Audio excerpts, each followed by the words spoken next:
Back when it was built, the Titanic was one of the largest and most luxurious passenger ships, with high-class features like a grand staircase, a swimming pool, and a gymnasium. People thought it to be unsinkable because of its advanced safety devices. Its tragic sinking on its maiden voyage in 1912 proved it wasn't at all the case. It wasn't until 1985 that the Titanic's wreck was finally rediscovered using state-of-the-art sonar technology. Ever since, thousands of items have been recovered from the Titanic, many of them being put on display or sold for auction.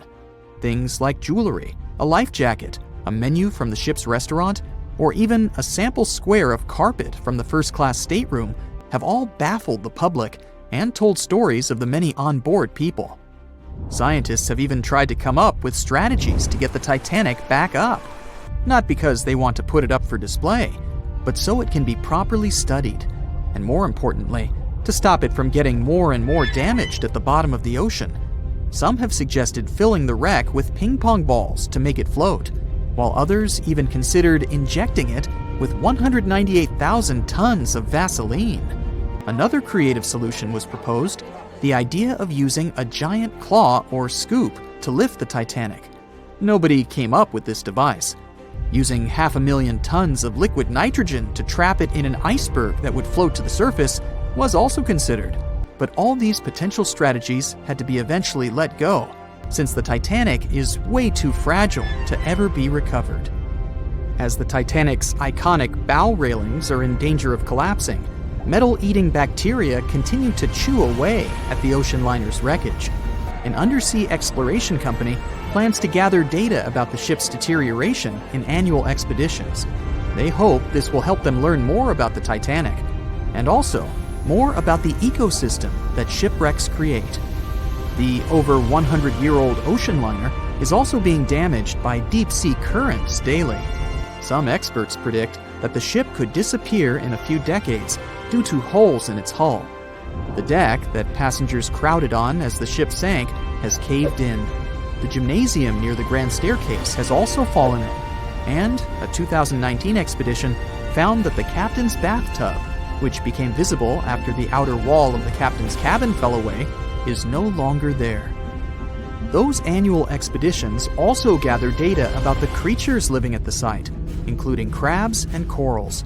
Surprisingly, many species have only been seen there at the Titanic wreck, so scientists are curious to find out more about them. The most famous out of all these creatures is the Halomonas titanicae. It's a bacteria, and it was discovered on the wreckage of the Titanic. What's interesting about this creature is that it's able to thrive in extremely salty environments. It's also been resistant to several antibiotics, unlike other types of bacteria. It's probably because of this superbacteria that the deterioration of the ship's iron hull happened so fast. The expedition will also look at the debris field and its artifacts. On the site, there are still traces of little personal items like clothes and luggage. One of the most interesting stories about Titanic artifacts is that of the passengers' shoes. Most of the Titanic items that have been lost at sea deteriorated or disappeared completely. But not the shoes. They seem to be able to resist the harsh conditions. On top of that, the leather in most shoes is perfectly preserved, probably because of tannin, a substance used in the tanning process of leather. It helped the shoes resist the damaging bacteria found underwater. All this exploring might have gotten you all excited. If that's the case, I have some good news to share. You might even be able to join the expeditions. To personally explore the Titanic, you have to plan ahead and apply to be a mission specialist with OceanGate, the company responsible for the journey.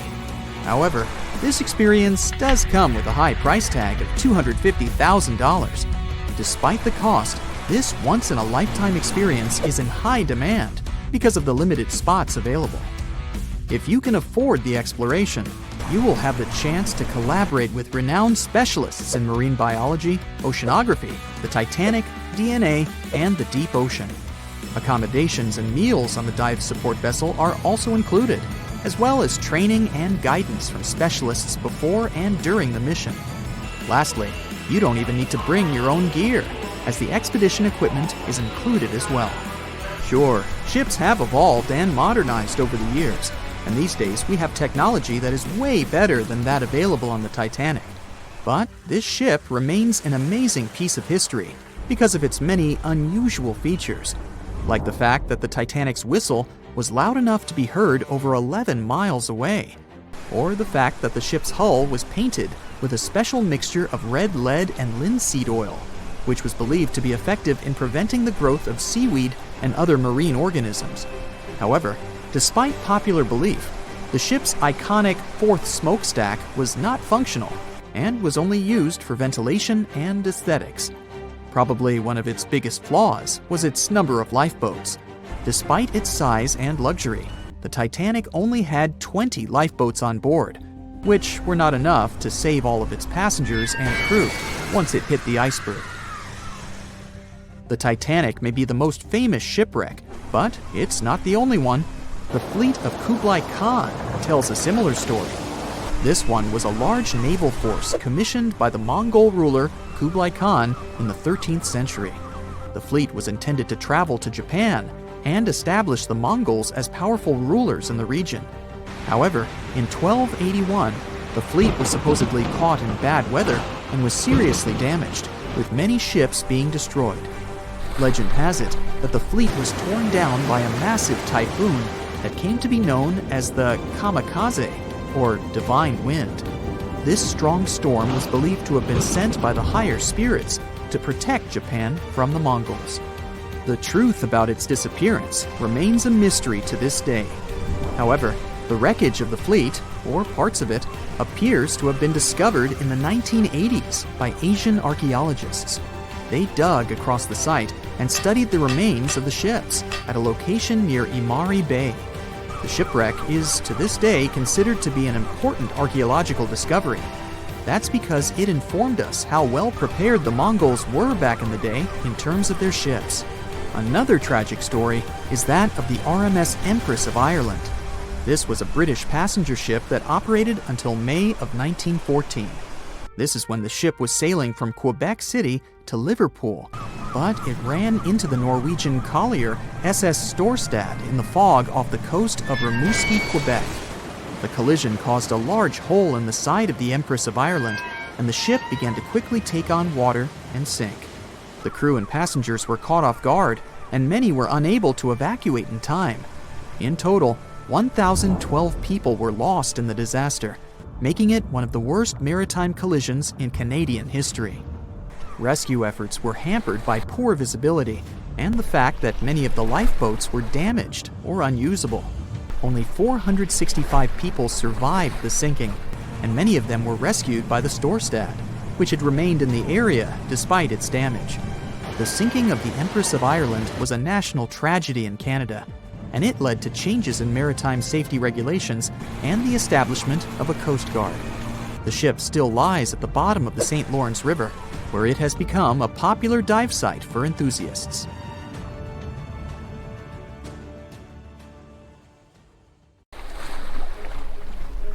The lookout shouts, "Iceberg right ahead!" The Titanic strikes the ice. Water starts flooding in. Third-class passengers are locked up. There aren't enough lifeboats for everyone. Panic sets in. Violins are playing.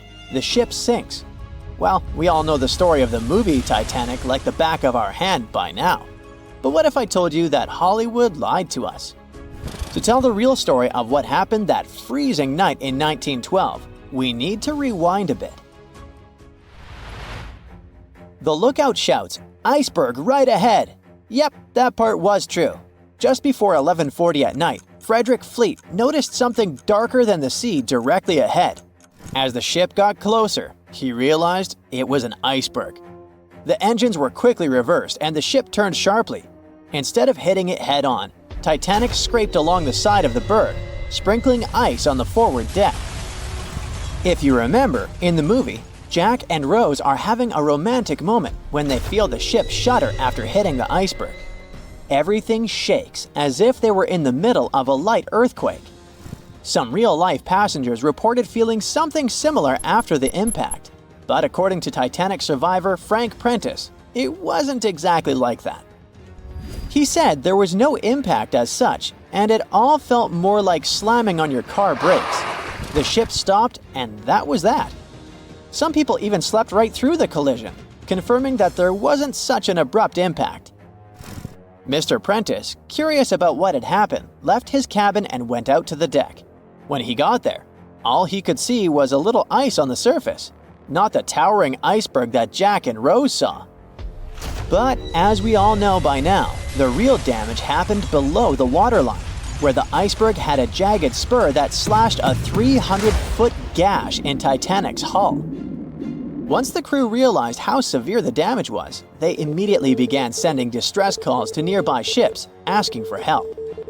At some point in the movie, the radio operator goes to the captain and says there is only one ship nearby, the RMS Carpathia, which later ends up rescuing many passengers. But in real life, there were more ships around. It's believed that the SS Californian was only about 23 miles away.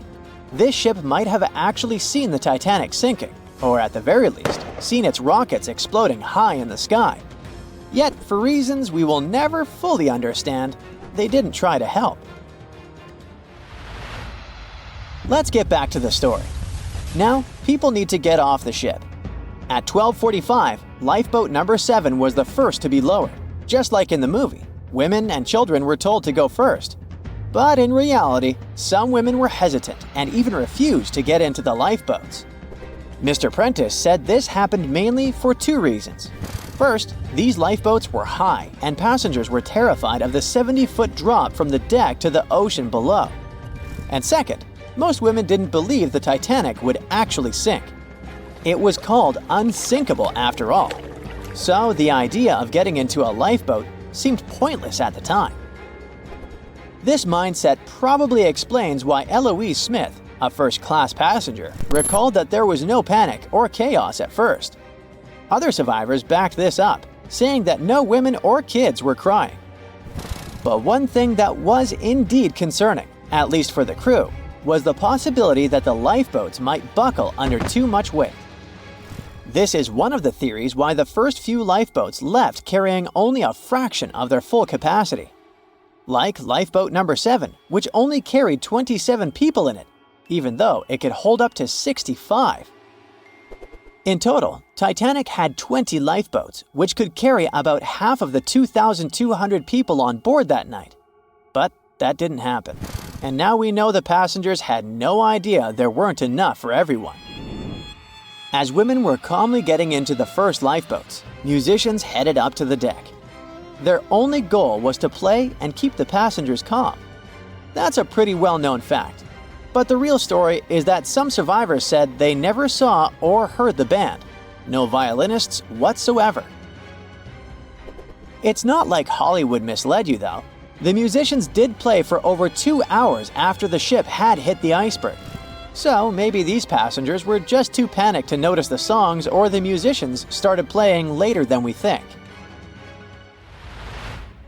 Now, it's time to talk about the terrible treatment that third-class passengers received. The movie portrayed the crew as cruel, locking the less fortunate below deck like animals, giving them no chance to reach the lifeboats and save their lives. But the official inquiry into the disaster suggested that wasn't true. I mean, yes, fewer third-class passengers survived compared to those in first and second class, but there were other factors at play.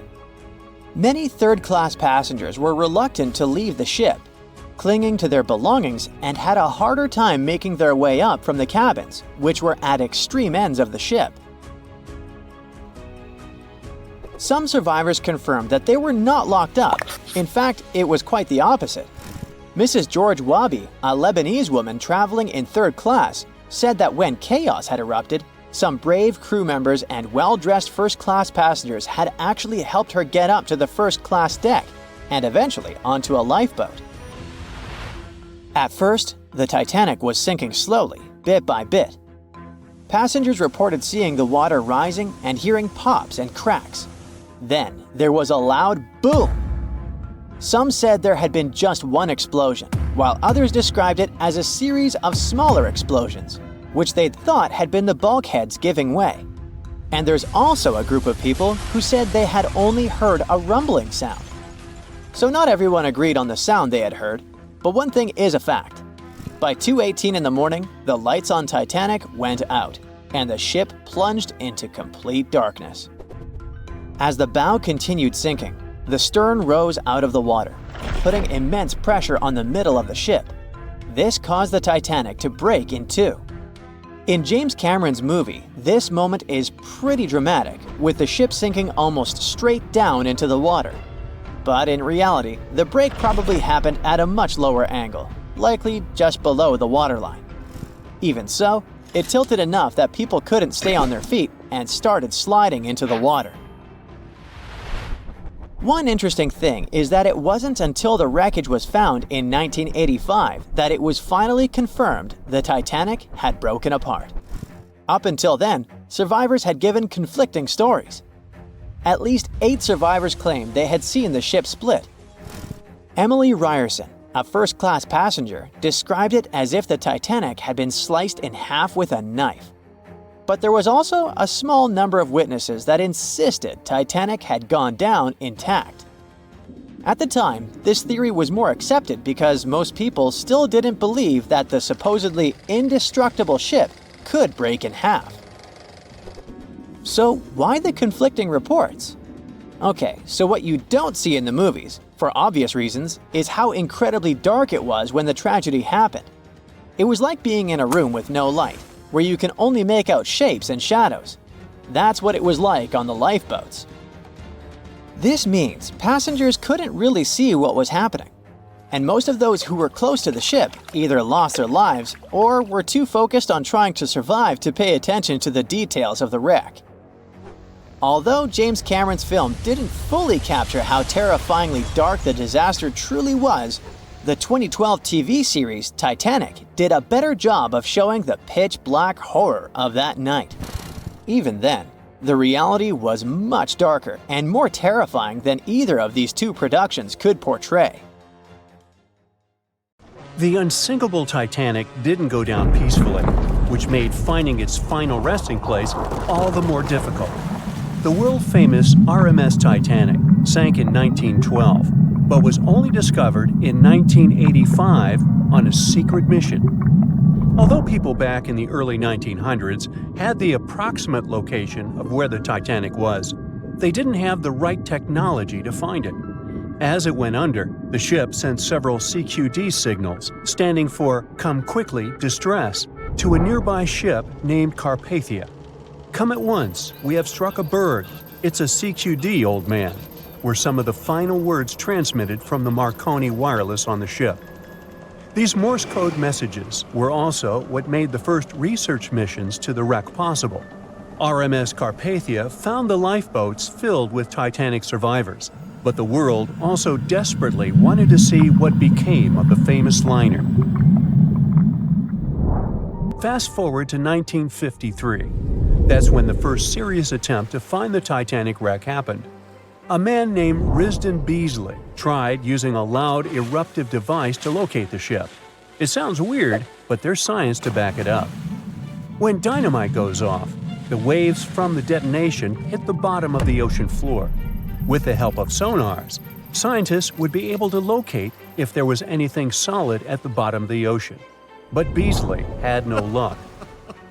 Another 20 years would pass before oceanographer Robert Ballard would make his attempt to locate the Titanic. Ballard had a bit more luck than Beasley. Over the previous years, underwater technology had gotten more funding and so worked much better. He tried it the first time in 1977. Ballard partnered with the Woods Hole Oceanographic Institution on a mission to map the ocean floor. While the institute hired him to test out their new mapping technology, Ballard's intention was to go a little further and find the Titanic wreck. In the middle of this new technological ship, there was a hole that allowed for a long pipe to be extended into the water just above the ocean floor. Attached to the end of this pipe, Ballard installed a pod with sonars and cameras. They thought they were in for something big, and so they took the ship to sea to run some tests. That's when, on a trial run, adversity struck. The drill pipe broke, sending all of their expensive material to the bottom of the ocean floor, just like the Titanic. When Ballard failed, another important character came into this story, a man named Jack Grimm, an eccentric oil tycoon. Grimm had become famous for trying to find things such as Noah's Ark, the Loch Ness Monster, and Bigfoot. He also tried to prove the hollow Earth theory, that says that the interior of Earth is entirely hollow and hosts underground cities and nations. His search consisted of trying to find a large hole on the North Pole, and thus venturing inside the hollow Earth. After his attempts failed, he set his eyes on the jewel liner that had sunk, the RMS Titanic. Grimm had the money, but he didn't have the know-how. So, as a billionaire, he made a big donation to Columbia University and asked in return to use some of their equipment. He hired a team of highly qualified scientists to help operate the machinery. Here's where it gets a little strange. Jack Grimm was a believer in folklore and non-conventional ways of doing things. So he brought a monkey on board and surprised the research team. This monkey, called Titan, was believed to point to a map and locate lost things. In this case, the Titanic. The scientist went crazy when the monkey appeared and told Grimm it was either them or the monkey. This expedition left Florida without Titan. Yes, there would be no monkey business. They set the course to the exact location of Titanic's last distress signal. They arrived, examined every inch of the ocean floor, but still found nothing. Grimm's first expedition lasted 3 weeks, but unfortunately, they found absolutely nothing. They tried a particularly good search method known as mowing the lawn, where they mimic such movements to map every inch of a larger area around Titanic's distress coordinates. The reasons for failure were important defects in the equipment and terrible weather. That's when that prior searcher of the lost Titanic came back into the picture, Robert Ballard. He didn't have the millions Jack Grimm had, but he had one thing going for him. The marine geologist was working closely with the U.S. Navy to locate 2 nuclear submarines which had sunk in the 1960s. Ballard himself says he was living 2 lives, one as a researcher and the other as a Navy intelligence officer. The deal was simple. He'd have a green light to search for the Titanic after he found the 2 missing submarines. To find Thresher and Scorpion, he used an unmanned submarine vehicle called Argo. Argo was like a little snow sled. It was attached to a bigger ship that sailed above the water. Argo was connected to the ship by a long cable, and it was piloted by a team on board. The sled had sonars and cameras that provided real-time imaging of the ocean floor, so it was a real advancement on other attempts. After much thinking, he had a eureka moment. He supposed the force of the wreck should have left a comet trail that led back to the ship. While searching for the Titanic, most people had tried to find the ship itself. But until then, it had been trying to find a needle in a haystack. That's why Ballard's logic was so brilliant. He needed to invert the order. He had another obstacle on his hands: time. He could only look for the ship after finding the lost subs. And by the time that happened, he had 12 days left. He teamed up with another scientist, and they applied the mowing the lawn method to map the ocean bed. Another important piece of information that most researchers left out was that there was a sea current moving south on the day of the disaster. This meant that the debris field should be south of the distress signal coordinates. To save time and resources, he would do a quick reconnaissance of the ocean floor, spacing lines more than 3 miles apart to look for debris fields. He also relied more on the camera visuals than on the sonar signals. His team took turns piloting Argo and watching the video. Days rolled by, with nothing but the empty ocean floor showing up, until the rocks they were used to seeing started to look like man-made debris. Suddenly, there it was, the Titanic's boiler. Ballard was right. The debris field would take them back to the ship. After 73 years of searching, they had finally found the Titanic wreck. In the Titanic movie, You won't see any fumes above the fourth funnel of the legendary ocean liner, and it's not a mistake. Back in 1911, the year before the Dream ship's departure, large ships would mostly sail with 4 chimneys. They needed those to draw heat and fumes from their massive boilers. The Titanic was a real engineering gem that only needed 3 chimneys to function. So the 4th was added for balance and more impressive looks. The White Star Line thought the public would have been disappointed to see only 3 pipes on the greatest ship of all time. The Titanic's sister ships, the Olympic and the Britannic, also had 1 fake funnel each for the same reason. The dummy chimney wasn't completely useless and served for ventilation. It took out the fumes from the machine spaces in the lower decks and from one of the first-class general rooms. 1 big ventilation funnel, instead of several small ones, helped to declutter the upper decks and left more open space for passengers to enjoy their strolls. When Titanic went down, the funnels, each weighing 60 tons, went down with the rest of the ship. They were made extra tall to make sure the passengers weren't covered in the suit being ejected. Their height and weight let them stay in the upright position. The forward funnel, followed by the others, fell only when the ship went for the final dive. Those chimneys were much lighter than the bow, so they spread among other debris. The light material they were made of flattened once it hit the bottom, and the iron-eating bacteria living deep down took care of it later. The bow of Titanic remained intact when it hit the seabed, but the stern was completely mangled. When the famous ocean liner hit that iceberg, things got really messy. It took the future movie star a whole 2 hours and 40 minutes to submerge completely. The collision let water flood 6 out of 16 watertight compartments. As the water gushed into the starboard side, the ship started to tilt down in the front and a bit to the right. By midnight, the damaged compartments were spilling water into others, and it was chaos because these compartments were only watertight horizontally. Soon enough, water started flooding through the anchor chain holes, and by 2 a.m., the bow was sinking, and the stern's propellers were lifted out of the water. The ship kept flooding until the moment the bow went underwater, and the stern shot up almost 45 degrees. The weight of those massive propellers stressed the ship's midsection. The steel just couldn't handle it and failed. Survivors described that moment as some loud noise, like breaking china or falling gear. That was the Titanic's upper structure giving in. By 12 past 2 a.m., the bow and stern were only connected by the inner bottom structure. Minutes later, the bow, weighing almost 16,000 tons, broke loose from the stern. The stern rose sharply to an almost vertical position and started sinking slowly. By 2:20, it disappeared underwater. The bow was cruising down at about 13 miles per hour and had hit the ocean floor almost a half an hour before the stern. The 2 parts of the Titanic now lie 2,000 feet apart, pointing in different directions. The bow remained mostly intact, just covered in mud. The stern turned into a tangled wreck because of the implosions it went through during the descent.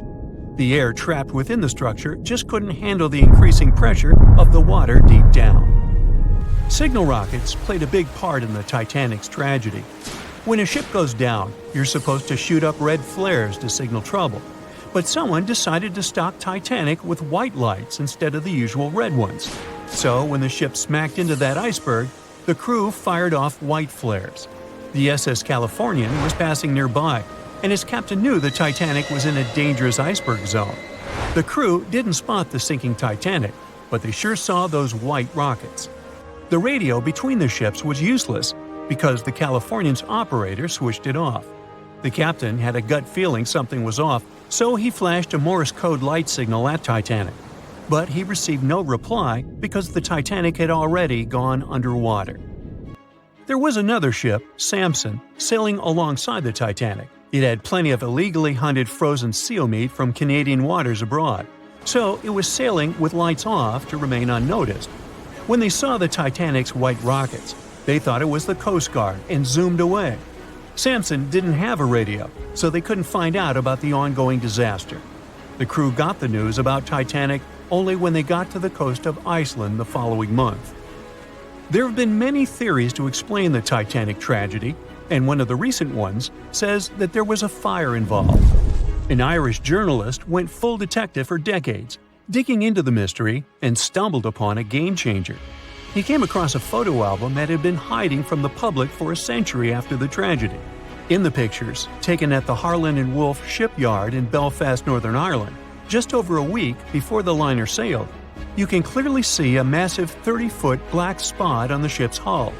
Maloney researched the photos and eyewitness testimony from the time and claimed that a fire spontaneously broke out inside of one of Titanic's enormous coal bunkers. It was raging for a whole 3 weeks and messed with the metal, critically weakening a crucial segment of the ship's hull. Back then, most ships had just one hull, so it was the only skin the Titanic had. That's why the iceberg managed to punch a hole through the ship so easily. If it hadn't been for the fire, the Titanic might have shrugged off that iceberg collision. The company operating the liner knew about the fire, but they decided to conceal that fact.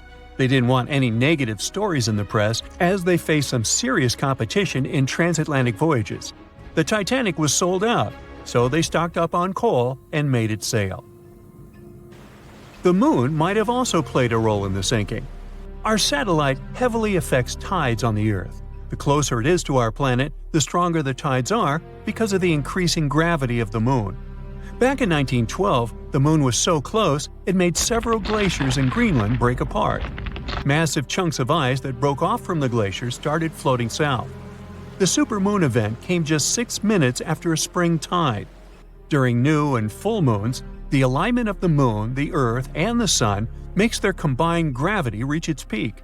And the day before, our planet had come the closest to the Sun that year, which made the gravity even stronger. This mixture of events created perfect conditions for one of the most powerful tides in history. It created the perfect conditions for the icebergs breaking off from Greenland's glaciers to move freely. Opponents of this theory say that the difference in tidal force wasn't actually that big, and it couldn't have been the main cause of the sinking. The iceberg tore down the side of the ship, leaving a huge opening in the hull. It wasn't a continuous rip, and damage was caused in several places. Some experts believe the ship would have survived the iceberg if it had hit head-on. The Titanic had watertight compartments designed to prevent flooding in case of a collision. Only the first 3 or 4 of these compartments would have been flooded. This could have helped save a lot of lives. Supporters of this theory put the blame for the disaster on First Officer William Murdoch. Huge, fast-moving ships don't just turn in a matter of seconds like a speeding car. It takes minutes. When Murdoch realized the collision was inevitable, he tried dodging left to avoid a direct hit. But despite his efforts, the ship still collided with the iceberg. You know the rest. It seems like we all cried watching the heartbreaking goodbye of Jack and Rose from the Titanic. Oops, spoiler, sorry. But the real-life stories from the sinking of the famous ship were no less touching. Joseph Laroche was born in 1886 in Haiti to a wealthy family. He was growing up without a dad, but his mother was a self-made woman and a respected merchant. His uncle was the head of his country. Joseph was fluent in French, Creole, and English. At the age of 15, Joseph realized he wanted to become an engineer. There were no engineering schools in Haiti, so he moved to France to get his education. The journey took him a whopping 83 days. Still, in his student years, Joseph met Juliet in a suburb of Paris through a mentor. They soon became friends, and then it grew into something bigger. The couple decided to get married. There was only one problem. Joseph couldn't find a well-paid qualified job even after completing his studies because of racial discrimination. The intelligent young man realized he could do better. Plus, he needed to provide for his growing family. His third kid was on the way. His uncle back in Haiti promised he'd help Joseph secure a job as a mathematics professor. His mother was overjoyed that her son and his family would be living in Haiti. She bought them first-class tickets for the French liner La France as a reunion gift. But that liner had really weird rules separating parents from their offspring for meals. The Laroches didn't want to leave their youngsters and make them feel sad on a trip across the ocean. So they decided to trade their first-class tickets for La France for second-class tickets for RMS Titanic's maiden voyage. The Titanic was all the hype, and it didn't separate families, so it looked like a great deal. They planned to change for another ship in New York that would take them straight to their final destination in Haiti. The family boarded the Titanic on April 10, 1912, at Cherbourg. They had 3 days to enjoy the luxurious staterooms, a dining salon, a library, and 3 outdoor promenade decks available to second-class passengers. Juliet sent a letter to her father from Titanic's final stop in Queenston, Ireland. She told him they were more than happy with the accommodation. They had 2 bunks in their cabin and a couch that converted into a bed for their youngest family members. The family made friends with some nice co-passengers with whom they had traveled together from Paris. She thought they had been the only other French people on board, so they sat together for meals. Juliet mentioned they had all spent time together on the deck of the liner. She also wrote the people on board were friendly, although some sources say the family had gone through quite a lot of mean stares, gossip, and remarks. On the night of April 14th, their exciting journey came to an abrupt end. Even though Titanic's wireless operators had received warnings about drifting ice from nearby ships, the liner continued to plow ahead at full throttle. It was around 11:40 p.m. when Titanic's hull collided with the iceberg around 370 miles off the coast of Newfoundland. The practically unsinkable ship was severely under-equipped with lifeboats, enough for only about half of its 2,200 passengers. The nearest rescue ship, the Carpathia, was too far away to help. A steward woke up the Laroche family and took them to the lifeboats, as Juliet remembered later. She couldn't speak any English, so everything that was going on seemed even scarier to her. A little after midnight, the crew received the order to give priority to women and children when boarding the lifeboats. Juliet later remembered a terrible panic had begun, as people had been pushing each other to get to the desired seat. At some point, she felt they had pulled away her older daughter and thrown her into the abyss. A moment later, she had joined her Simone in the same emptiness. So, pregnant Juliet and her 2 daughters got spots in Lifeboat 14. But they had to say goodbye to Joseph as the boat was being lowered into the sea. He wrapped his coat around Juliet, saying she'd need it, and promised to get in another lifeboat and see her and the little ones again in New York. The 25-year-old Joseph Laroche didn't manage to stay true to his word. In a couple of hours, Titanic sank underwater, taking the lives of almost 1,500 people. Joseph was one of them. Juliet and the girls were among the 700 survivors who had been rescued by the Cunard liner Carpathia several hours later. Once they reached New York, they were looking through the crowds of people, hoping to see Joseph again. When it became obvious they wouldn't find him, it was time for them to decide what to do and where to go.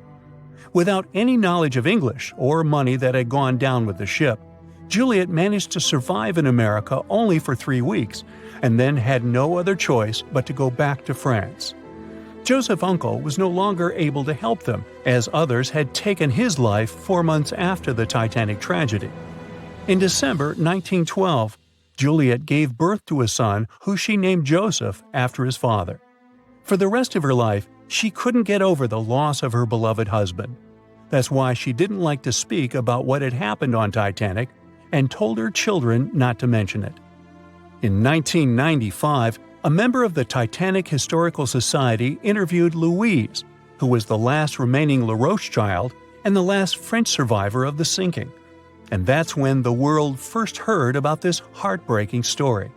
It inspired some plays and articles, but it never got the same attention as the story of other passengers. You probably remember the elderly couple going down together in their bed on the Titanic. It was inspired by Isidor and Ida Straus. They were both born in Germany and emigrated to the United States as kids. They met in New York and got married 5 years later. Isidor started a china and porcelain business with his brother that grew into the glassware department at Macy's and turned them into multimillionaires. Isidor and Ida were well known in New York, not only for their wealth and charity, but also for their love and devotion to each other. In 1912, the couple decided to run away from the New York winters and headed for Europe. By that time, they'd already been married for 40 years. In early April, it was time for them to sail back home to New York. They normally traveled on huge German liners, but at that time, they couldn't resist the hype of everyone talking about that new luxury liner, the RMS Titanic. That's how they ended up in one of the first-class private suites at the top of the ship. The Straus couple spent their evenings dining in front of a live orchestra in a hall filled with fancy furniture and expensive wooden paneling. On the night of April 14th, they felt a slight tremor and then left their private suite and waited for instructions from the crew. They told the passengers not to lose their passes, as they'd need them when everyone got back on board. But the ship was going under. The Straus couple were standing next to Lifeboat 8. Mr. Straus, who was 67 at the time, was offered a seat with his wife because of his age. He refused it, saying he was not too old to sacrifice himself for a woman. He wanted to wait and make sure no women and kids were left behind. Ellen Bird, Ida's maid, hesitated before getting on the lifeboat, but Ida told her to go. She took the easy decision not to leave her husband on the sinking ship. Ida took off her beautiful mink coat and handed it to her shivering maid, saying she wouldn't be needing it anymore. Isidor didn't manage to convince her to save herself, so they stayed together till the end. Some of the surviving first-class passengers later remembered they had seen the couple standing peacefully on the deck, holding hands, just waiting. It was 11:39 at night when the Titanic's lookout shouted, "Iceberg, right ahead!" Swift action on the bridge to reduce speed and change the ship's course didn't help, and you already know how the story ends. Since then, we've regarded what happened to Titanic as a once-in-a-lifetime event. Is it though? The Titanic sank in 1912. Forget about fancy GPSs or weather satellites. At the time, ships were responsible for warning each other about the location of icebergs, like a "hey man, trust me on this" situation. Then the Titanic disaster happened. To call it a disaster is an understatement, so specialists felt the need to form an organization to avoid this kind of accident happening again. That's why, a year later, they created the International Ice Patrol, or IIP for short. Up to this day, this group has been responsible for giving ships advanced warnings about ice threats. IIP improved their methods over the years, from ship reports and aircraft patrols to satellite images. Recently, they've also been using oceanographic buoys, floating devices providing real-time information about ocean conditions up to 164 feet below the surface to predict the potential drift of icebergs. Luckily, IIP is doing an excellent job in reducing ship iceberg collisions. But don't get too comfortable, because even the most advanced detection equipment can't entirely avoid an unfortunate situation. Between 1980 and 2005, there were 57 incidents involving vessels and icebergs. And the chilling truth is that today's ships are more likely to run into an iceberg than the Titanic was. Studies have shown that 1,038 icebergs crossed the area where the Titanic sank back in 1912. You might think that's a lot, but scientists say it's not really a big deal. I mean, yeah, it's on the higher side, but there have been 14 years with even more iceberg activity since then. Nowadays, the number of icebergs is going up due to the accelerated melting of Greenland's glaciers. And since more ships are heading into polar waters, the chances of ships bumping into icebergs are higher. But the real danger for captains is invisible enemies, called growlers and bergy bits. Growlers are these small icebergs that can be the size of a regular door. And bergy bits are also considered small, measuring around the size of a school bus. These icebergs might seem harmless, but they're actually tricky since they can be completely invisible to radars or satellites. Let's see what happens when a modern cruise ship as big as the Titanic hits one of these small icebergs. Meet the Norwegian Sun, a luxurious cruise ship like Titanic, as it has the capacity to accommodate 2,400 passengers and more than 900 crew members. On July 2022, this cruise ship was on its way to Hubbard Glacier in Alaska when it found itself in the middle of a dense fog. Suddenly, passengers felt an impact and were terrified as the ship experienced a severe jolt. The fog immediately cleared and they realized what had happened. The Norwegian Sun had collided with an iceberg of the growler type. But the outcome was entirely different from Titanic. Thankfully, there were no injuries, and both the passengers and staff reached the Alaskan docks safely. Expert divers checked the condition of the boat, and they discovered that the ship had suffered some damage after the collision, so the rest of the trip was canceled.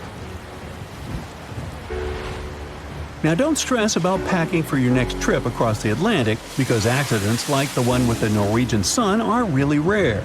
I mean, it's common for ships to encounter ice, but what's unusual is for it to be a problem. Most modern cruise ships wouldn't get physically damaged by an iceberg, and there's a reason for that. You see, the steel used in the Titanic also played a significant role in the disaster. The unsinkable ship, after all, was not so impact-resistant. Back then, the Titanic's hull was constructed using around 2,000 steel plates, which are believed to have been produced in an open hearth furnace. As a result, the steel contained a high concentration of phosphorus, oxygen, and sulfur.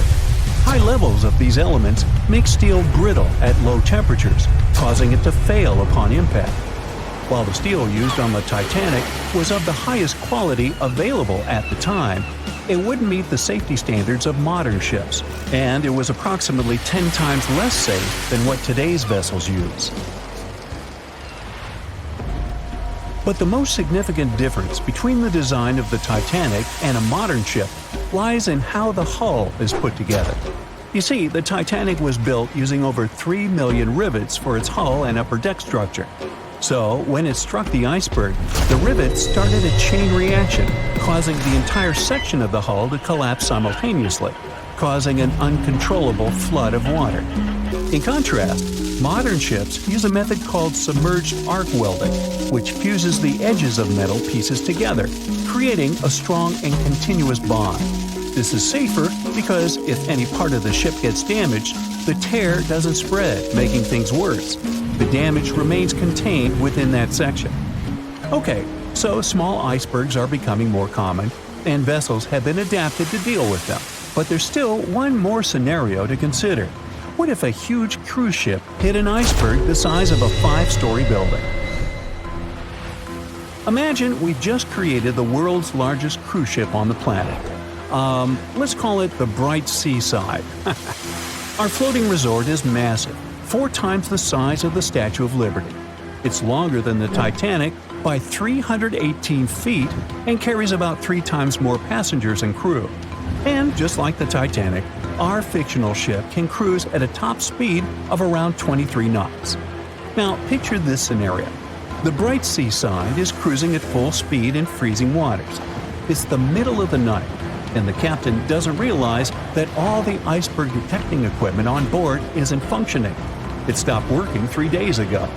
It's very foggy out there, and the lookout also fails to spot a 45-foot tall iceberg. If that whole situation played out, and the ship smacked into the iceberg head-on, well, it could potentially lead to a sinking. But you can see how unlikely that is, right? That's why experts are quite confident in saying that ice isn't likely to sink modern cruise ships. It's also worth mentioning that safety measures have improved a lot since Titanic. A modern large vessel can take days to sink, which provides enough time to keep everyone safe. Crews are definitely better prepared to handle evacuation procedures, and passengers should also go through safety training before cruising. I know, it is annoying to do that when all you want to do is drink a lemonade or some other beverage by the pool. But, all these safety tips are what saved the MS Explorer from becoming a modern Titanic. You see, back in 2007, all 154 people on board this Antarctic cruise ship managed to get into lifeboats after the ship hit an iceberg. Now imagine their panic as they waited for help for 4 hours. The crew did an excellent job in keeping everybody safe, no doubt. But a report that came out 2 years later said that the MS Explorer accident had happened because of the inexperience of the captain, who had pushed the ship too fast into a wall of ice in the freezing waters of Antarctica. That means that no matter how much tech a ship's got or how fancy its materials are, if you've got a careless captain and a crew that doesn't know how to handle an iceberg hit, yep, a disaster similar to Titanic could happen again. But hey, you shouldn't stress over it. Trust the professionals and keep in mind the odds. In the last 30 years, the MS Explorer was the only cruise ship that sank thanks to an iceberg, and everyone survived. So kick back and enjoy your sea vacation. We know Titanic from so many stories, even a movie, but now we have its first full-sized digital scan. And nope, it's not like those models from before, where we mostly imagined what the ship was supposed to be like. This time we got a real digital scan. A team of experts really mapped the deep sea floor around the Titanic together with the ship itself. We basically got a 3D view of the entire wreck, which is like going deep down beneath the ocean's surface and seeing Titanic as if all the water has been drained away. So, the story of the wreck started in 1985, 73 years after the Titanic went down. The explorer named Robert Ballard stumbled upon it somewhere between two submarines that also went down in that area. He was actually on a different task back then, so he didn't even have time to explore the ship properly. But as he was searching for the submarines, he realized how ocean currents affect sinking debris. He noticed the heaviest object sank quickly and left a trail of debris behind, the trail that followed the currents. Using this knowledge, Ballard made a hypothesis the Titanic had broken in two and left a debris trail as it sank. Before he found the wreck, everyone thought the ship just went down in one piece after hitting an iceberg. So everyone knew where the ship was so the adventure could start, or not. It was hard to explore it. The ship is enormous, and the dark depths of the ocean make it really difficult to capture its whole body in one go. So we mostly relied on glimpses of the decaying ship, and had to settle with teasing scattered parts of the whole picture and filling it up with speculations and stories. But in the summer of 2022, we finally got something different. A team of experts from Magellan Loaded, a company specializing in mapping the deep sea, teamed up with Atlantic Productions, who were making a documentary about the project.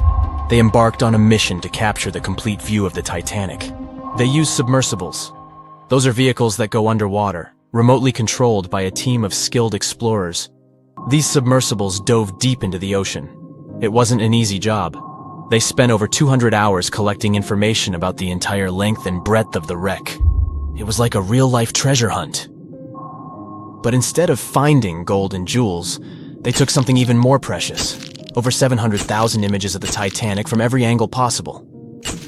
Yup, they took photos of every tiny part of the ship, even the not-so-interesting bits most of us would usually skip. Even mapping the muddy parts was an important part, because it helped fill in the gaps between the more exciting things they discovered. And this was a way for all of us to finally get a detailed 3D reconstruction. Even though it's been more than 100 years, you can still recognize the bow of the Titanic, covered in rust that hangs down like stalactites.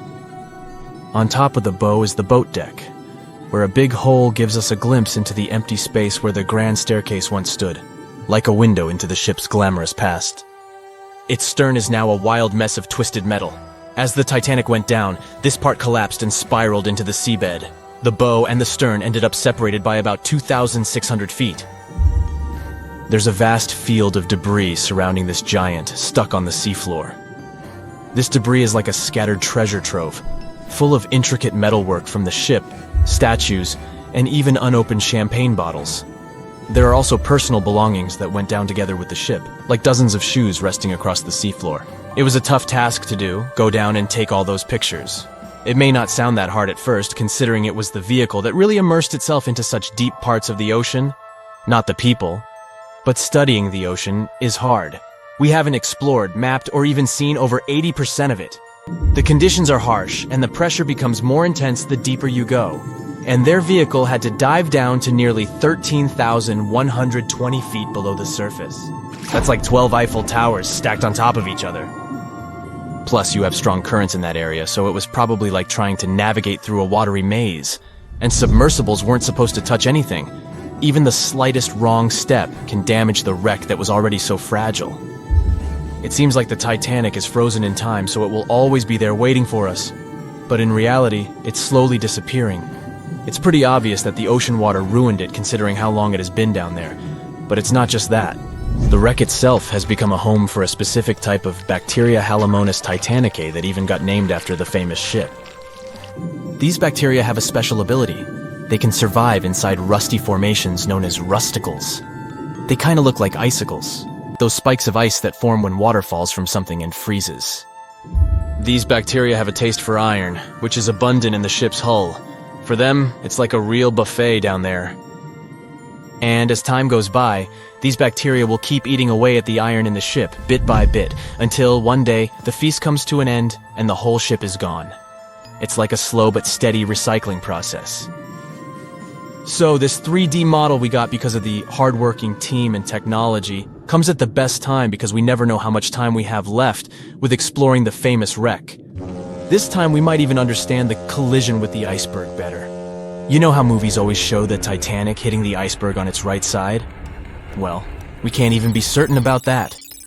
The scans could help us figure out if the ship actually grounded on the iceberg, like getting stuck on it. We can study the stern and analyze how the Titanic struck the seafloor. That will also help us understand what really happened during the sinking. Maybe we'll get a chance to discover if there was really a strong fire that sealed the fate of the Titanic. One theory says that the coal fire had been raging for a whole 3 weeks before the ship even took its first and last trip. And this could have made its hull weaker, which means most of the work was done. The iceberg just delivered the final blow, if there even was an iceberg, as some people wonder. There's an alternative theory they suggested where the Titanic may have actually hit a hidden mass of pack ice instead of a typical iceberg. Pack ice is made up of large sheets of ice that float near the ocean's surface and can be difficult to spot. They believe this pack ice might have drifted into the Atlantic from the Arctic Ocean. According to one professional mariner, Captain L.M. Collins, that stands up with that idea. If the Titanic had struck a regular iceberg, the ship would have sunk much more quickly than it did. And since the Titanic managed to stay on the surface for a relatively long period of time, less than 3 hours, maybe this was a different type of collision. The mariner also said there are differences in what people said they saw when the Titanic sank. He thinks these differences might be because of optical illusions. In this case, when people were looking at the ocean that night, the way the light was reflecting and the conditions at sea might have made things appear closer or distorted. So when they saw something in the water, it might not have been exactly what they thought it was. Whether it was an iceberg or something else. Binoculars might have helped the crew members to spot the potential danger, but unfortunately, they didn't have any. It appears they were locked inside a cabinet, and no one knew where the key was. Bet you never heard this story about the Titanic. So, this massive luxury ocean liner was heading out of Southampton on its first voyage to New York with over 2,000 passengers and crew on board. I'll spare you the details for now. You know how it all went down. Since there were a lot of things that went wrong during its short lifespan, some couldn't help but wonder, was it really bad luck? Or was there some mysterious force behind the ruckus?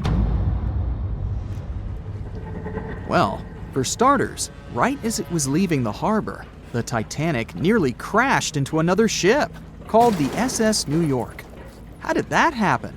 Well, 6 tugboats had to pull the massive Titanic into the river to begin its journey. Captain Smith was in charge, but let's be honest, he probably needed a few more cups of coffee before making any big decisions. So, as the Titanic was speeding along, minding her own business, she passed the New York and the Oceanic ships. The Titanic decided to make a left turn, but the suction was just too much for the poor New York. She started to drift off towards the Titanic. The Oceanic was leaning so much, her gangplank smacked into the water like a belly flop in the pool. Thankfully, the captain of one of the tugboats was there to save the day. He used his trusty megaphone to call the Vulcan to the port side of the Titanic to pick up some crew members. He then noticed the New York in trouble and acted quickly, throwing a line to slow her down. The Titanic's captain was probably scratching his head, wondering how to handle these big ships like the Titanic.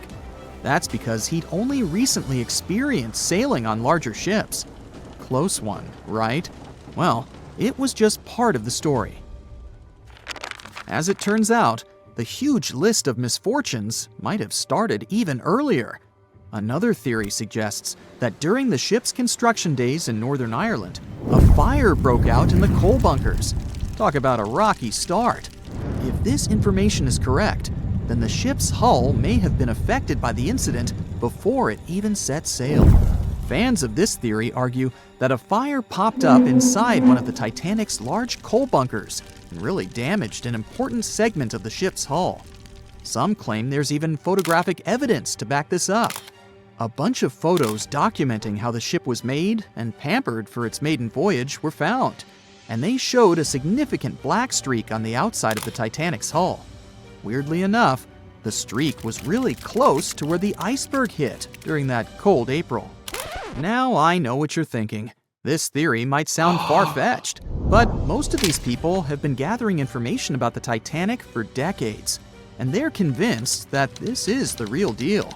They even believe that the fire started way earlier than the day the Titanic set out on its maiden voyage, particularly about 3 weeks prior. Why was this overlooked? Well, because of fear of bad press, mostly. Also, because of all the fuss created around the unsinkable ship, it was important that they stuck to the initial calendar. Of course, not everyone is convinced by this new theory. Some people think it's just another wacky idea to add to the long list of Titanic sensational theories. What if I told you there were even rumors about part of an ancient Egyptian coffin being on board?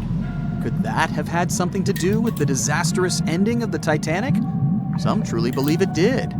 Let me tell you the story about the unlucky mummy. It's a tale that'll give you goosebumps.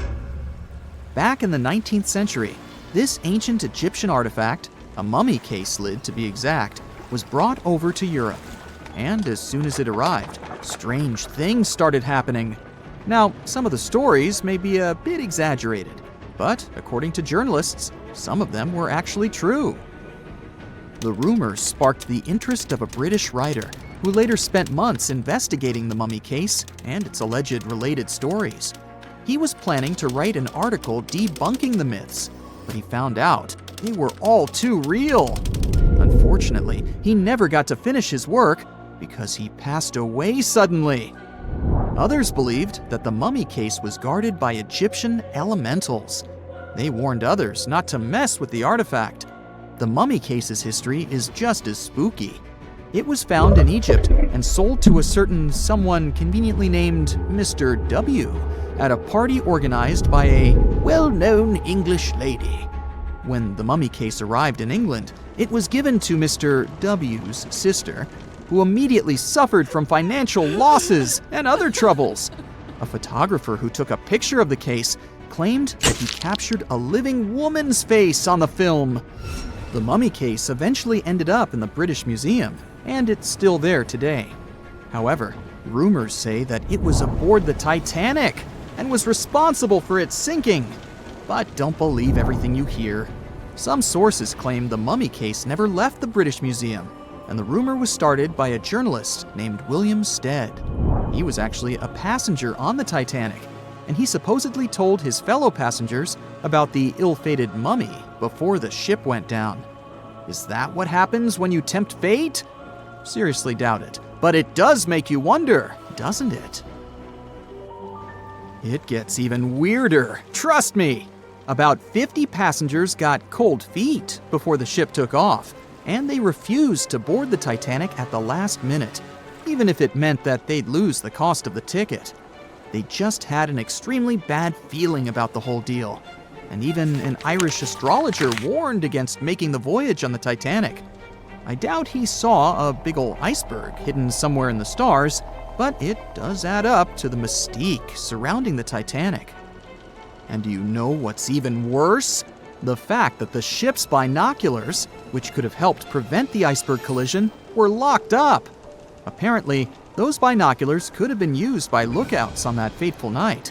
But guess what? The key was held by David Blair, an officer who was sadly bumped from the crew before the ship's departure. Poor guy. He probably didn't even know what he was holding on to. Now, some historians think that if those binoculars were in use, the iceberg might have been spotted earlier. But hey, let's not point fingers here. Others argue that it wouldn't have made a difference. Who knows? Maybe the lookout was too busy looking at the stars to notice a giant iceberg in front of them. But seriously, what were they thinking? Locking up the binoculars on a ship that big is like forgetting to pack sunscreen for a trip to the beach. Also, the ship might have been going a bit too fast. Now, I know what you're thinking. Why was the captain in such a hurry? Well, apparently, good old Captain Smith was trying to beat his ship's older sibling, the Olympic, in a race to see which ship could cross the Atlantic faster. I guess he had a bit of a sibling rivalry going on or something. But here's the thing. Even though there were warnings about icebergs in the area, the Titanic just kept on chugging along at full speed ahead. I mean, come on, guys, it's not rocket science. If you know there are icebergs around, maybe slow down a little bit, right? And then, close to midnight on April 14th, 1912, the Titanic hit that iceberg and sank in the North Atlantic. It also famously had a mere 16 lifeboats and 4 collapsible dinghies on board. No wonder it ended up being one of the worst maritime disasters in modern history. After the whole event, people started believing in life beyond the veil and contacted mediums, hoping for signs from the ones they had lost at sea. Can't say I blame them, though there's no verified story of someone managing to contact a Titanic passenger from the beyond, though. Everyone knows the story of the Titanic, but not many people know that Titanic had 2 sister ships, and that on the night of its sinking, one of them was rushing to help but didn't make it in time. Bad luck seemed to follow the trio of ships, but each one of them had glorious moments that live in the minds of those who sailed in them. Keep on watching to discover a story of awe, ingenuity, and ill fate. And don't forget to click the subscribe button and turn notifications on to join us on the bright side of life. You know how the iceberg hit the Titanic, how the band played to the end, and how the whole tragedy unfolded, but before it happened, it would have seemed an impossibility for such a ship to meet the end it did.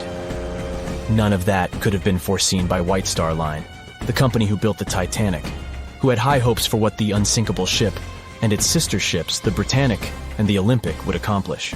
The Olympic was the first of the trio to make sail on June 11, 1911, heading towards New York. The sheer size of it would wow the crowds. The Olympic's maiden voyage went without incident, and a crowd of 8,000 people in New York got to explore its luxurious accommodations while it was docked there. There were high expectations for the massive ship, but just around 2 months later, the Olympic crashed with the HMS Hawk. The Hawk got the brunt of the damage, as the bow was left flat as a pancake. After the crash, the Olympic made its way slowly back to Belfast, where the Titanic was being constructed. On the dock, people could see the 2 enormous ships side by side, as parts of the Titanic were used to put the Olympic back in shape. A rare sight to behold. And on April 14, 1912, the Titanic hit an iceberg, and minutes later, the crew radioed nearby ships for help. That night, the Olympic was returning from New York when it received the distress signal. The ship turned around and rushed at full speed towards the Titanic, but they were so far away that they would have arrived next night. At some point during the early hours of April 15, 1912, the crew of the Olympic decided they wouldn't make it in time and stopped course. The survivors of the Titanic were eventually rescued by the Carpathia. Olympic was set up with lifeboats for all crew and passengers after the Titanic sank. It went from having 20 lifeboats to 64. Changes were also made to the watertight bulkheads, and an extra hull to construct a type of double hull was installed. It was determined that a double hull would have kept the Titanic from sinking. For several years, Olympic was used in the war effort against Germany. Throughout the years, Olympic carried over 200,000 passengers, which included thousands of Americans fleeing from Europe and troops battling during World War I. One of the most significant moments for this ship was when it struck a German submarine and sank it. It was discovered that the submarine was preparing to fire a torpedo on the Olympic before Olympic rammed it. The Olympic ended up sailing the seas for 3 decades, which earned her the nickname of the Old Reliable, despite some previous accidents. It went on to help the survivors on the HMS Audacious when it was sinking, and do what it couldn't for its sister, Titanic. Eventually, bad luck caught up with the Olympic. The ship crashed with the Nantucket Lightship, and the crash signaled the beginning of the end. Beaten up, and after years of service, the Olympic was demolished and scrapped for parts. The old Reliable saw many years of service and thousands of passengers, but the Britannic's journey was shorter-lived. When the Titanic sank, White Star Line was faced with a problem since they already had another enormous ship in the works. White Star Line began construction on the HMHS Britannic on November 30th, 1911, around 4 months before the Titanic sank. Although the Britannic was the youngest of the trio of ships, having been constructed last, it was also the biggest. They intended to name it Gigantic, but after the Titanic's disaster, they changed the name to Britannic, since they considered it to be a lucky name. With the Titanic sinking, the White Star Line underwent rigorous investigation, and many changes were made to the Britannic's design. The Britannic looked very similar to the Titanic, and it had what was at the time the largest marine turbine in the world, able to reach faster speeds than the Olympic. With Titanic's fate fresh in their minds, everything possible was done to ensure the safety of this newer ship. The Britannic was eventually launched on February 26, 1914, almost 2 years after Titanic met its end. After the Titanic's disaster, the White Star Line wanted the Britannic to redeem their name. The Britannic was on its way to becoming a successful ship. It transported passengers for over a year and a half when the British government requisitioned it and turned it into a hospital ship during the beginning of World War I. The ship became an even more impressive sight to look at. It was painted all white, with enormous red crosses on its side to indicate it was a hospital ship. One of the ship's surgeons, Dr. J.T.H. Beaumont, thought of it as the most wonderful hospital ship that ever sailed the seas. It could treat as many as 3,309 patients at once. This is how the Britannic became His Majesty's Hospital Ship, or HMHS Britannic. Though the sight of this magnificent ship must have put a smile on a wounded soldier's face or two, the Britannic didn't operate for long. Just a year after it was turned into a hospital ship, the Britannic was making its way through the Aegean Sea to pick up wounded soldiers, when it was struck by a loud explosion. The passengers didn't know what had happened, but headed to the deck to disembark. It is unclear what hit the Britannic, but the general consensus is that it was struck by a mine left by a German U-boat, though some still believe a torpedo hit it. The captain tried to move the ship to a beach close by, but the ship was sinking fast. In the desperation, against the captain's orders, several crew members launched lifeboats and disembarked. But since the ship was moving and the propellers working, the lifeboats were sucked and destroyed by the propellers. Though so much effort had gone in to ensure the Britannic was safer than the Titanic, whatever explosion occurred left the Britannic in the same dire condition as the Titanic in just 10 minutes. In a cruel twist of fate, it also sank in the ocean. Unlike Titanic's enormous death toll, only 30 people perished in the sinking of the Britannic, and over 1,000 survived. So many people survived because the accident happened in the morning, when the temperature of the water was warmer and the Greek island Kea was close by to offer help. In the end, the Britannic only sailed the seas for over 2.5 years. The bad luck that followed the Titanic and the Britannic and the accidents and demise of the Olympic was remarkable. But what was most impressive is that there was a woman who sailed on all 3 ships and survived. Violet Jessup was a crew member and nurse aboard the ships. She was there when the Olympic collided with the HMS Hawk in 1911 and disembarked safely. 2 years later, she escaped the sinking of the Titanic in lifeboat number 16, and she showed some women it was safe to board the lifeboats. You'd imagine that would be enough to keep her from ever getting on a boat again, but not for her. A few years later, she served as a nurse in the Britannic while it was used as a hospital ship. When the explosion occurred, Violet jumped overboard, was pulled under by the water, and hit her head on the keel but survived. Can you imagine her experience? She must have had nerves of steel. All in all, the trio of ships saw journeys of triumph and tragedy. Ill fate might have followed them, but all the survivors were left with incredible stories to tell. So tell us, Brightsiders, would you have liked to have seen any of these ships in real life? Let us know in the comments section. Don't forget to give this video a like, share it with your friends, and click subscribe to stay on the bright side. The cause of the Titanic crash was an iceberg, or so we've always been told. But new research has come to light that debunks this theory. On April 15, 1915, Titanic, the biggest ship of its time, completely disappeared under the ice-cold surface of the Atlantic Ocean. It's hard to believe that such a massive and expensive creation could be destroyed by one simple iceberg, right? Well, recent findings suggest that the real cause of the disaster was a fire, not an iceberg. For over 3 decades, journalist Sinan Maloney has dedicated himself to studying the sinking of the Titanic. During his research, he made a significant discovery that shed new light on the well-known story. Maloney discovered a massive black spot on the hull of the Titanic, which measured an impressive 30 feet in length.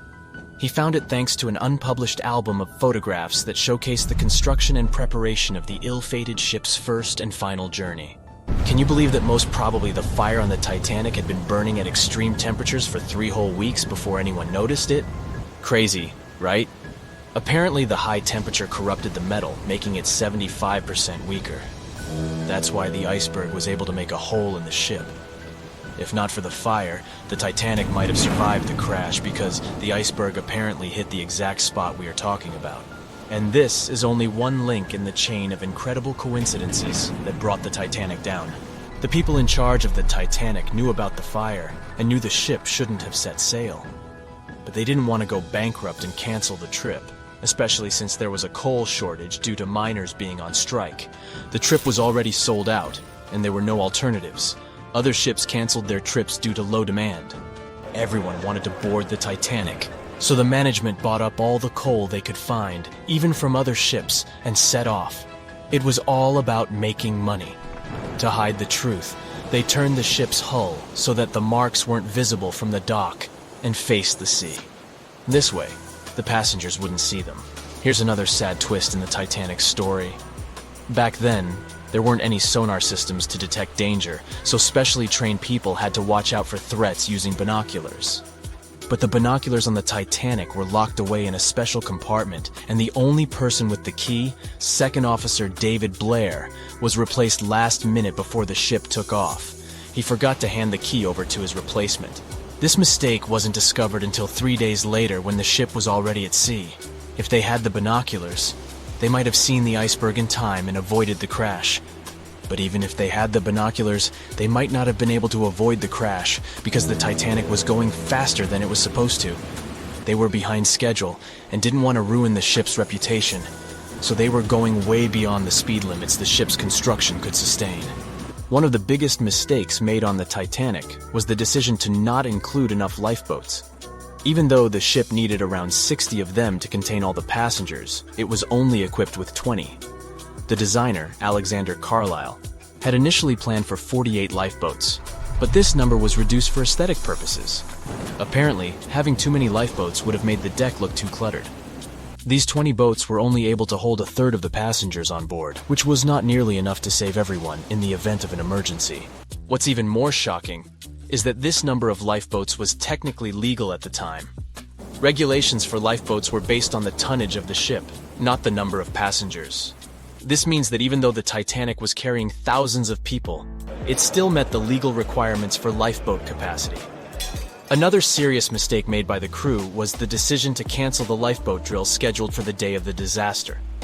Lifeboat drills were standard practice on ocean liners at the time, but for no apparent reason, Captain Edward John Smith chose to cancel it. This meant that passengers were not prepared for an emergency, and the crew was not adequately trained to handle the situation.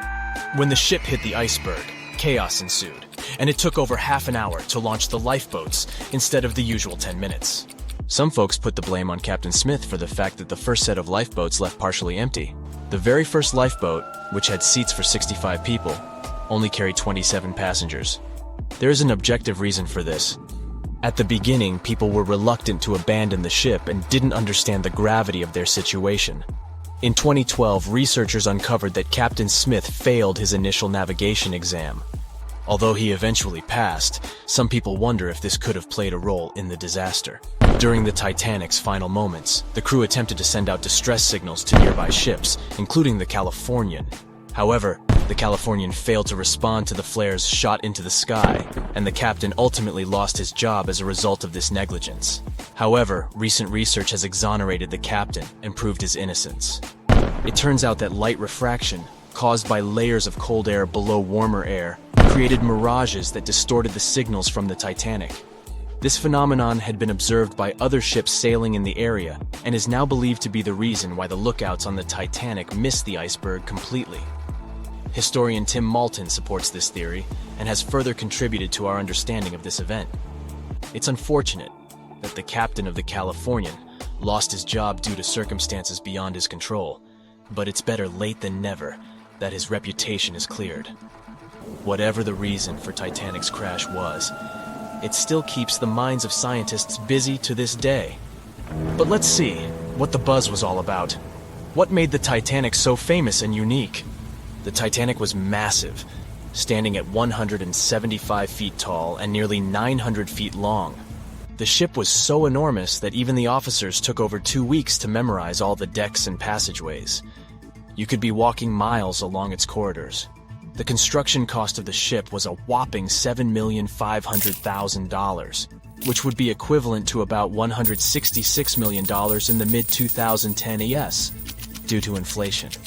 Interestingly, the production cost of the Titanic movie in 1997 was even higher at $200 million. Building the Titanic was no small feat, and it required a labor force of 3,000 men who worked 6 days a week for 26 months. The job was difficult and dangerous, and workers had to complete tasks at the height of a 20-story building without safety ropes. Nevertheless, they were paid a competitive wage of £2 a week, which was considered good pay at the time. The inside of the Titanic was inspired by the luxurious Ritz Hotel in London. The most impressive feature of the ship's interior was the grand staircase, which extended through 7 of the ship's 10 decks. The staircase was adorned with ornate paintings, bronze cherubs, and oak paneling. The first-class passengers had access to an impressive array of facilities, including a heated swimming pool, Turkish bath, gym, squash court, beauty salon, and even a stylist to help them prepare for dinner. First-class passengers on the Titanic were pampered to an extraordinary extent. They had their own onboard newspaper, the Atlantic Daily Bulletin, and even their dogs were taken care of with a special area where they could be fed, walked, and trained during the voyage. The first-class meals were a grand affair, with 13 courses and a different wine for each course. These dinners could last up to 5 hours, and they were certainly something to look forward to. With such opulence and luxury on board, it's not surprising that so many people were eager to take the first trip on the Titanic.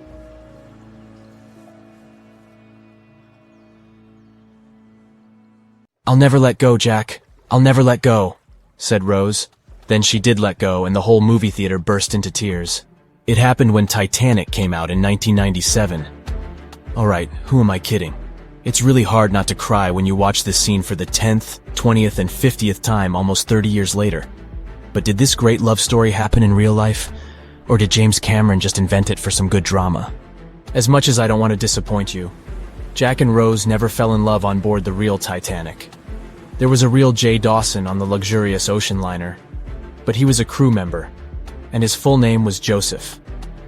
The real-life inspiration for Rose was the American artist Beatrice Wood. James Cameron came across her biography while he was working on the first draft of the script and decided to bring her love for art and family background into the story. It doesn't mean that the movie is completely off when it comes to historical accuracy, though. The unsinkable ship that sank departed from Southampton, England to New York and was 400 miles south of Newfoundland on April 14th when crew members noticed the iceberg. The contact with it lasted 37 seconds, precisely as long as the corresponding scene in the movie. Remember this guy, Thomas Andrews, who was wandering around with a small notebook and pencil? He was the real ship designer. Andrews was quite talented at what he did and had worked on many successful projects before the Titanic. He would normally travel on the ships he designed during the maiden voyage to make sure everything was going smoothly. He boarded the Titanic as one of the first-class passengers and was taking notes all the time. After the unfortunate rendezvous with an iceberg, Andrews was seen inspecting the flooded parts of the ship with Captain Smith. According to his sad forecast, the Titanic would have gone down in about 2 hours. One of the stewards claimed that he had seen Thomas Andrews moments before the sinking. He chose not to leave the Titanic and didn't put on his lifebelt. No one had seen him ever since. Another memorable moment from the movie is a boy playing on one of the decks with his spinning top. This was an accurate recreation of a real photo that was taken on board the Titanic on April 11, 1912. The passengers in the photo are first-class passengers Frederick Spedden and his 6-year-old son Douglas. The family was going back home to America after traveling around Algeria. When the evacuation of passengers began, Speddon's nurse told him they were going to see the stars. They say he had successfully slept through the entire drama and woke up safe and sound in a lifeboat the following morning. His father had also survived the sinking. Sadly, an automobile accident took the life of Douglas just 3 years later. One of Titanic's most charismatic ladies, both on the screen and in real life, got her nickname Unsinkable Molly Brown for a good reason. Several witnesses remembered she was, indeed, trying to persuade others in her lifeboat to go back and save more lives, just like in that heartbreaking scene from the movie. When Carpathia came to the rescue of the surviving Titanic passengers, Margaret Brown was helping lower-class survivors and involved her fellow first-class passengers in the process. Once they all got on solid ground, Brown organized a survivors committee. She awarded the captain of the Carpathia for rescuing so many people and was really upset she hadn't been allowed to testify at the Titanic hearings because she was a woman. You won't see any fumes above the fourth pipe of the ship in the movie. It's not a technical mistake. The Titanic, indeed, had it only for more impressive looks and didn't really need that pipe. Back in 1911, the year before our hero's departure, large ships would mostly sail with 4 chimneys. They needed those to draw heat and fumes from their massive boilers. The Titanic was a real engineering gem that only needed 3 chimneys to function. So the 4th was added for balance. They thought the public would have been disappointed to only see 3 pipes on the greatest ship of all time. The movie had an impressive budget, $200 million, but even that wasn't enough to cover all the possible costs. Cameron knew they had to save some money, so they built the replica of the liner only on the starboard, which means the right side. They chose this side to make things look more realistic. The wind at the filming location was moving mostly from north to south, so with the fumes going out, it looked like the liner was actually moving through the ocean. But if you remember one of the first scenes with the Titanic departing from Southampton and people waving, you'll understand why the crew had a problem with it. The real ship was docked at the port, or left side, there. They found a brilliant solution and just flipped the scene horizontally to make it look real. The letters and buttons on costumes were reversed, and actors walked in the opposite direction for everything to be changed in post-production. One of the scenes I can't watch without tears is the elderly couple holding on to each other as they go down with the Titanic. The couple who inspired this heartbreaking episode were real people, some of the richest passengers of the not-so-unsinkable ship. They were Isidor and Ida Straus, and they owned Macy's. When news of the disaster spread, they put on life jackets and ran to the decks along with others. Ida stepped onto the lifeboat, but Isidor refused to do so before all the ladies and little ones were there. Ida didn't want to leave her husband. She climbed out of the lifeboat and handed her mink coat to her maid, saying she would no longer need it. Isidor wrapped his arms around Ida, and they remained on the bridge of the ship until a huge wave swept them both into the sea. So the bed scene wasn't that accurate, and James Cameron later admitted he had taken some license as a director. You know this guy who was drinking from a flask next to the main characters as the ship was going down? His name was Charles Jugan from England, and he was in charge of 10 bakers, 2 confectioners, and a Vienna baker aboard. He was expecting to earn a real lump sum, and would have been one of the best-paid crew members if everything had gone well. The night the iceberg hit, Johan was off duty, taking a rest in his bunk. He immediately woke up and sent his bakers to deliver bread to lifeboats. He then returned to his room for a drink. Once he came back on the deck, he helped others get in his assigned lifeboat. There was no more room for Charles inside, so he ended up on the outside of the rails of the ship. Finally, when the Titanic submerged, he just swam away, and as the sun rose again, he found one of the lifeboats and was rescued by Carpathia. The contents of the flask must have helped him survive. The well-dressed man who decided to stay on the Titanic forever was American businessman Benjamin Guggenheim. That last name probably sounds familiar, and yes, he was from that famous family. Guggenheim was traveling with his valet, his significant other, a singer from France called Leontine, her maid, and their chauffeur. They all boarded the Titanic in France during one of the short stops it made after leaving Southampton. When disaster struck, Benjamin was helping the ladies get in their lifeboat. He reportedly said they were only saying goodbye till the next day. He was sure the ship would be quickly repaired. After helping many women and youngsters get in the boats, Guggenheim chose not to fight over the remaining seats. He and his valet returned from the decks to their first-class suite and put on their finest suits to go down like gentlemen.